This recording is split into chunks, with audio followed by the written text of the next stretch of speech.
السلام علیکم ورحمۃ اللہ وبرکاتہ۔ یہ ویڈیو ہے جماعت پنجم کے طلباء و طالبات کے لیے۔ بچوں، آج ہم جماعت پنجم سے ماحولیاتی مطالعہ انوائرمنٹل اسٹڈیز کا مطالعہ کریں گے۔ بچوں، صفحہ نمبر 8 تک نصف حصے تک صفحے کے ہم پڑھ چکے ہیں، تو آئیے باقی کا جو بھی صفحہ بچا ہوا ہے اسے بھی پڑھیں اور سمجھنے کی کوشش کریں گے۔ دیکھیں، آئیے لکشمی کی بیان کردہ تکلیف کو سنیں گے۔ لکشمی ایک سرکس کی بندریا ہے۔ اسے چھوٹی عمر میں ہی سرکس والوں نے پکڑ لیا۔ چھوٹی عمر ہی سے اسے آگ میں کودنے، رسی پر چلنے، ڈانس کرنے، سائیکل چلانے کی تربیت دی گئی ہے۔ اس کا مالک اسے نوکیلی چھڑی سے قابو میں رکھتا ہے۔ بندریا پر رحم کھا کر کئی لوگ پیسے دیتے ہیں، لیکن لکشمی کے دل میں کیا خیالات ابھرتے ہوں گے، اندازہ لگائیے۔ بچوں، آپ کو یہاں پر جو بندریا نظر آ رہی ہے اس کا نام لکشمی ہے، اور یہ بندریا سرکس میں کام کرتی ہے، جیسا کہ آگ میں کودنا، رسی پر چلنا، ڈانس کرنا، سائیکل چلانا وغیرہ وغیرہ۔ یہ تمام کام بندریا انجام دیتی ہے، لیکن بچوں، اس کو سرکس والوں نے اپنا غلام بنا کر رکھا ہے۔ جیسا کہ اس کو چھوٹی عمر میں پکڑ کر اس کو ٹریننگ دی گئی، تربیت دی گئی کہ وہ ڈانس کرے، آگ میں کودے، رسی پر چلے اور سائیکل چلائے، اور جو اس پر قابو کیا جاتا ہے، یعنی بندریا پر قابو ایک نوکیلی چھڑی سے قابو میں رکھا جاتا ہے، یعنی اس کو ڈر میں رکھا جاتا ہے۔ اس پر اس کے کام کرنے کی وجہ سے جو بندریا کام کر رہی ہے اس کی وجہ سے اس کے جو مالک ہیں اس کو پیسے ملتے ہیں۔ لیکن بچوں، لکشمی کے دل میں کیا خیالات آتے ہوں گے؟ کیا وہ جاندار نہیں ہے؟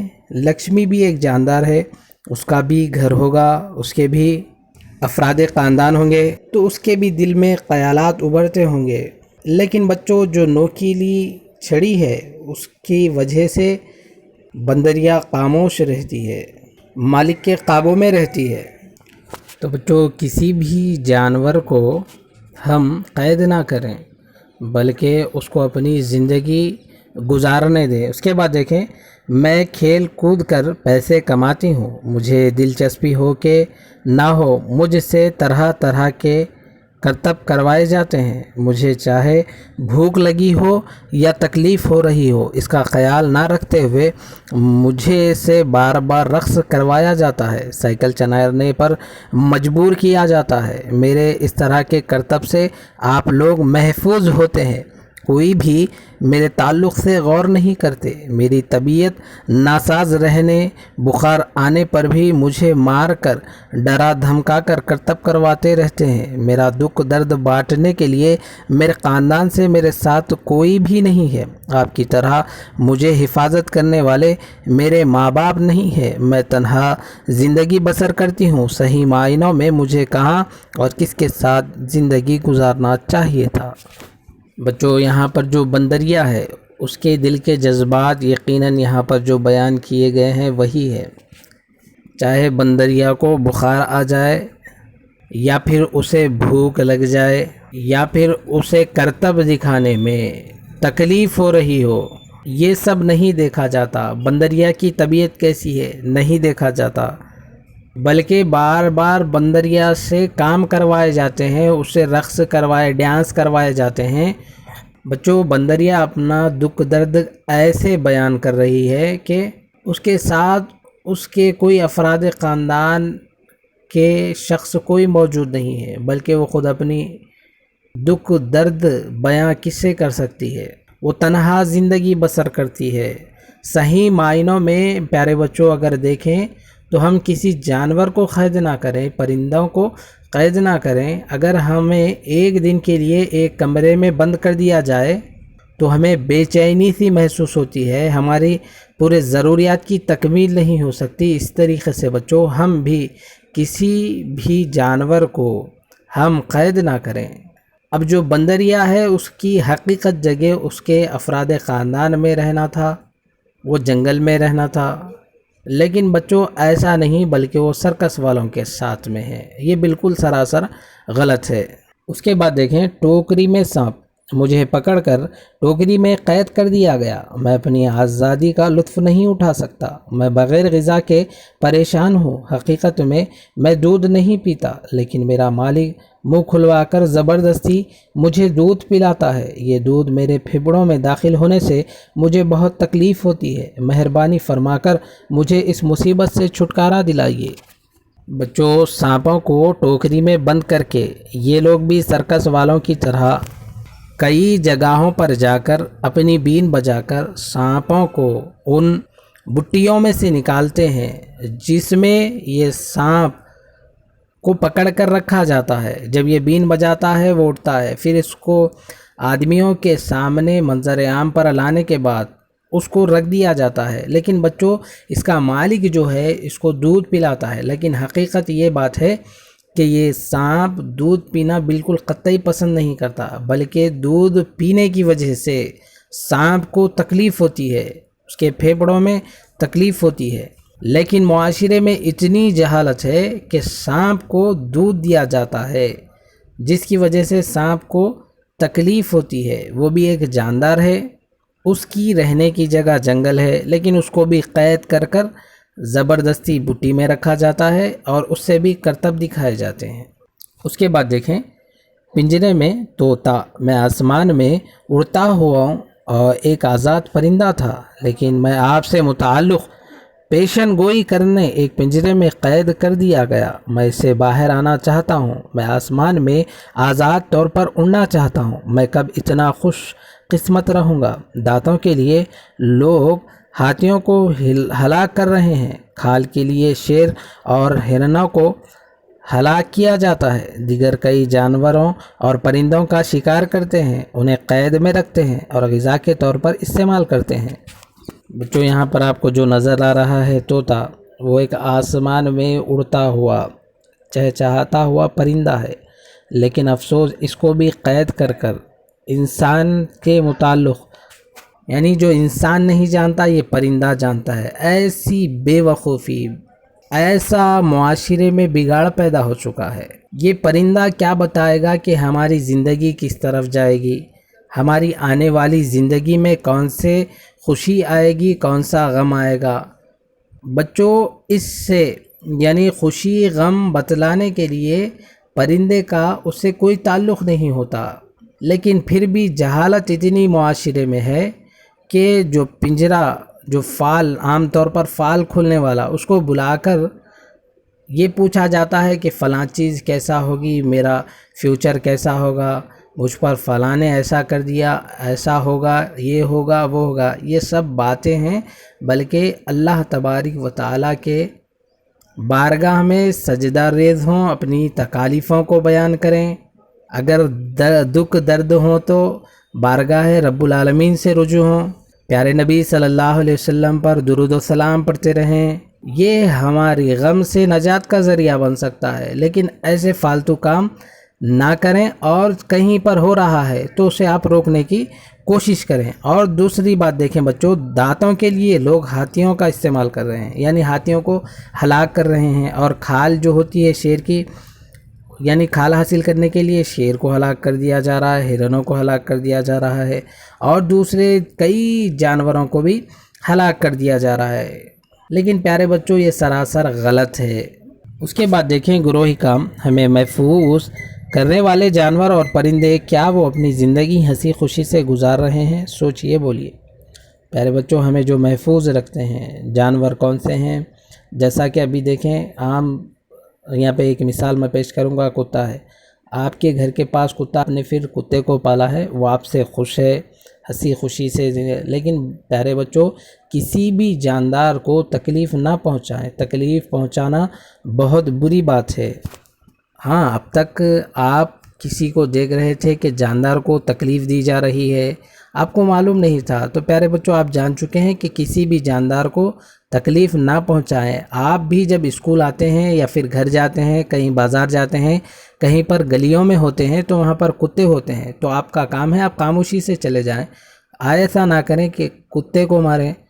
بنا وجہ سے کسی بھی چیز کو، یعنی جاندار کو تکلیف دیں گے تو غصہ آ جائے گا اور وہ آپ کو کاٹنے پر مجبور ہو جائے گا، آپ کو کاٹ بھی سکتا ہے، تو اس لیے پیارے بچوں احتیاط کریں کہ کسی بھی جاندار کو تکلیف نہ پہنچائیں۔ اس کے بعد دیکھیں، جنگلی جانور ایک قیمتی قومی اثاثہ ہے، ان کا تحفظ کرنے کی ذمہ داری کس پر عائد ہوتی ہے؟ کیسے؟ جانوروں کے تحفظ کے لیے ہمیں کیا کرنا چاہیے؟ پیارے بچوں، جو جنگلی جانور ہیں یہ ایک قیمتی اثاثے ہیں، جس طریقے سے ہماری پراپرٹی ہوتی ہے اسی طریقے سے یہ یہاں پر پراپرٹی ہوگی تو کسی شخص کی ہوگی، کسی خاندان کی ہوگی، لیکن یہ پوری قوم کا اثاثہ ہے۔ تو پیارے بچوں، اس کا تحفظ ہم سب کرنا چاہیے، کسی کے ایک کے کرنے سے تحفظ نہیں ہو پائے گا۔ مثال کے طور پر دیکھیں، چوری کرنا جرم ہے، اگر کوئی چور پکڑا جاتا ہے تو اس کے اوپر جرم بھی عائد ہوتا ہے، جرمانہ بھی عائد ہوتا ہے اور اسے سزا بھی ہوتی ہے۔ لیکن بچوں، اس کا مسئلہ یہ نہیں ہے کہ سزا سے یا پھر ڈر سے کوئی اور دوسرا چوری نہیں کرے گا، بلکہ ہر کسی کو یہ کوشش کرنا ہے کہ چوری کرنا غلط بات ہے۔ یہ اگر ہر کسی کے دماغ میں آ جائے گا تو تب چوری کوئی نہیں کر پائے گا، لیکن کسی کو ڈر کی وجہ سے کوئی کام روکا جا رہا ہے تو وہ کام زیادہ دن تک اس کام کو روکا نہیں جا سکتا۔ اس کے بعد دیکھیں، جانوروں پرندوں کے تحفظ کے لیے ان کے تئیں ہمدردی جتلانے کے لیے ایک عہد نامہ لکھیے۔ پیارے بچوں، آپ کو ایک لیٹر لکھنا ہے جس میں آپ عہد نامے میں یہ تحریر کریں گے کہ ہم جانوروں کے اوپر رحم دلی کا برتاؤ کریں گے، ان کو قید نہیں کریں گے، ان کو اپنی آزاد زندگی گزارنے دیں گے، ان کو ماریں گے بھی نہیں اور ان کا تحفظ کریں گے۔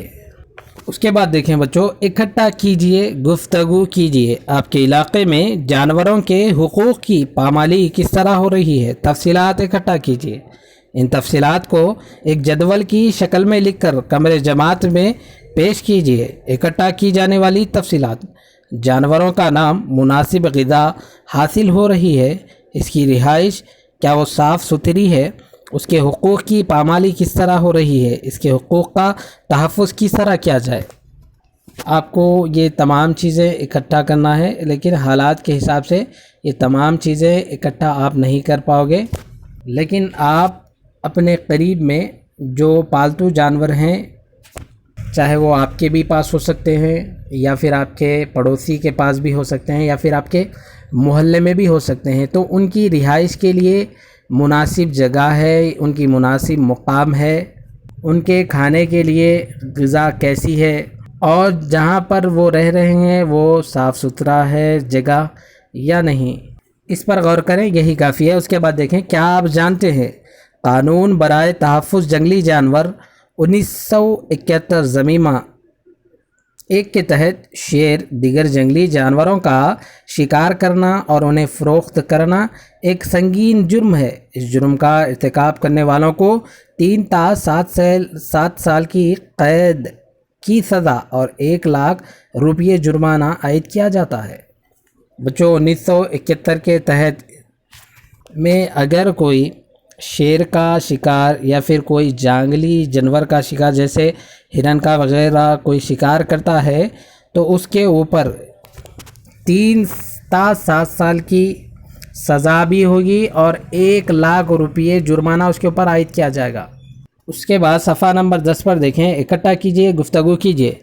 تعطیل کے دن گوشالے کا دورہ کیجئے، وہاں موجود گائے اور بچڑوں کا مشاہدہ کیجئے، وہاں کچھ وقت گزاریے، آپ کے تجربات کمرے جماعت میں بیان کیجئے، ان کی تصاویر اتاریے، ان سے متعلق چند جملے لکھ کر دیواری رسالے پر آویزاں کیجئے۔ تو بچوں، یہ آپ کو اکٹھا کرنی ہے، لیکن حالات کے حساب سے آپ یہ بھی کام نہیں کر سکتے۔ تو بچوں، کبھی آپ نے گوشالے کا دورہ کیا تھا یا پھر گوشالے کا مشاہدہ کیا تھا تو آپ اپنی وہ پچھلی یادگار کو ہی ابھی آپ اس اکٹھا کیجئے، گفتگو کیجئے میں آپ لکھ سکتے ہیں، یعنی انہیں یاد کریں کہ آپ جب گوشالے کا دورہ کیے تھے کیسا تھا، کس طریقے کا تھا، وہی یہاں پر لکھیں اپنی معلومات کو ریکال کر کے۔ اس کے بعد دیکھیں، جانوروں کی گھٹتی ہوئی آبادی۔ زمین پر جب انسان کا وجود نہیں تھا تب سالانہ جانوروں کی ایک ہی نوع معدوم ہوتی تھی، یہ ایک فطری امر ہے۔ لیکن دور حاضر میں ہر 20 منٹ میں ایک جانور کی نوع معدوم ہوتی جا رہی ہے۔ شیر ہمارا قومی جانور ہے۔ ہندوستان کے علاوہ بنگلہ دیش میں زیادہ تر پائے جانے والے شیر کی نسل رائل بنگال ٹائیگر ہے۔ کسی زمانے میں ہزاروں کی تعداد میں شیر جنگل میں پائے جاتے تھے، لیکن اب ان کی تعداد میں نمایاں کمی واقع ہو گئی ہے۔ ضلع کرنول میں پائے جانے والے گریٹ انڈین بسٹر نامی پرندہ کلوی کوڑی پنگنور نسل کی گائے کی تعداد میں روز بروز ہو رہی کمی ہمارے لیے ایک لمحہ فکر ہے۔ ان کے تحفظ کے لیے اگر مناسب اقدامات نہ لیے جائیں تو صفحہ ہستی سے مٹ جانا ایک یقینی بات ہے۔ بچوں، یہاں پر یہ بات بتائی جا رہی ہے کہ زمین پر جب انسان کا وجود نہیں تھا تو سال میں ایک ہی جانور کی نوع معدوم ہوتی تھی، یعنی غائب ہوتی تھی۔ یہ ایک فطری امر تھا، لیکن ابھی حال میں اگر ہم حال کا جائزہ لیں تو ہر 20 منٹ میں ایک جانور کی نوع معدوم ہوتی جا رہی ہے۔ اور جیسا کہ شیر ہمارا قومی جانور ہے، اس کی بھی کمی واقع ہو رہی ہے۔ اور جو کرنول میں جو جنگل ہے اس کے اندر بہت سارے پرندے بھی معدوم ہوتے نظر آ رہے ہیں۔